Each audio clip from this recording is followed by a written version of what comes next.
For nearly 2 centuries, scientists believed crystals could only form in simple, repeating patterns that filled space perfectly. But in 1982, Dan Shechtman discovered something that would shake the foundations of crystallography, patterns that seemed to break all the known rules. These mysterious structures, called quasicrystals, exhibited five-fold symmetry, something that was thought to be mathematically impossible in crystals. Quasicrystals follow complex mathematical patterns similar to medieval Islamic mosaics, creating infinite non-repeating structures.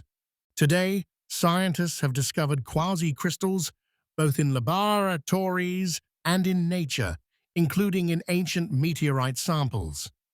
These remarkable structures have found applications in everything from non-stick coatings to surgical tools, proving that sometimes breaking the rules leads to revolutionary discoveries.